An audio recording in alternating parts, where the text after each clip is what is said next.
So with Wild Hearts finally out, and just like any hunting game, it can be very daunting to navigate all of the content that you have ahead of you. From loads of menus to figure out, as well as the stats on the weapons and equipment, there's a lot to initially get to grips with. So in today's video, we're going to give you some recommendations on what we think the best starter armor pieces to craft are, so you can have a smoother time as you're making progress through the world of Wild Hearts. But before we do, I'm curious to know which game you felt most overwhelmed by the first time you began playing it. I'm guessing for most of you it would be your very first Monster Hunter game. But for me, surprisingly, it just might have been Guitar Hero. The entirely different control scheme of the guitar controller was definitely something to get used to. But once it clicked and you started playing on Expert, it was a whole bunch of fun. But now back to Wild Hearts. Within the game, the starting armor options are relatively simple, but there is one set that stands out for us as one of the better options, as it gives you additional perks on some of the armor pieces, and then we can create a mixed set by using some pieces from different monsters to get even more bonuses that will help you so much in your early game hunts. Luckily, one of the better earlier armor sets that you can get is actually the Sap Scourge armor, which means you can farm it very early on, and if you do get this armor set, you should be able to wear it until around mid-game, so you will get a lot of mileage out of this one.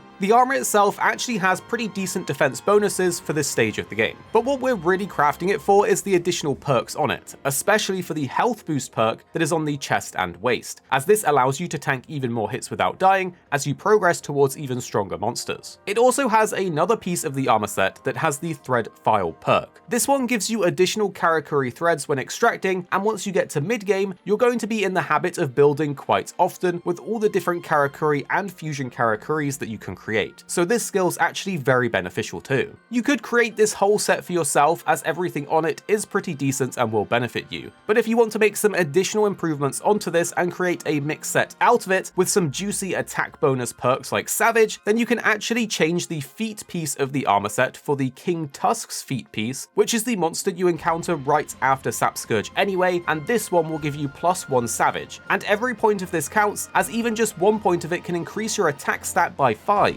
Another piece that you can actually swap out is the arms, and this time go for the Roaming Bard Tekko set, which is crafted using Spine Glider parts. This will also give you another +1 point in Savage as well, which means even more attack for you. If you want to push this mix set even further, you can then switch out the helmet for the Roaming Bard Mengu set piece that has recovery boost on it, and a little bit more defense, which will make you even more comfortable. So you could keep the Sap Scourge set as it is, or you could make these mix set changes to have a variety of health boosting skills and damage boosting skills. And by doing this, you're not only powering up your hunter, but you're setting yourself up really well for the mid game, because this set is going to work for you for quite a while. Overall, this is one of the best starting armor sets that you can build, and if you take the time to farm out the alternative mix set options, you're going to have a nice balance of defense and offensive bonuses. We mentioned previously that you can pretty comfortably use this set until the mid game. Once you get to the mighty version of the Fumebeat Kimono, we suggest that you start to completely swap out this set, as the defense at this point in the game will be a little low for these encounters. But by the time you've reached this point, you will have definitely got your money's worth out of this mix set. So tell us in the comments down below, what armor piece or armor set are you enjoying and which one would you recommend to others? And you can support this video by clicking like and subscribing so you don't miss out on the next guide, hunt, tips, and other videos that we have planned for you guys very soon. And the 2 videos on screen now we think you'll really enjoy if you did enjoy this. Of course, you don't have to click these videos if you don't want to,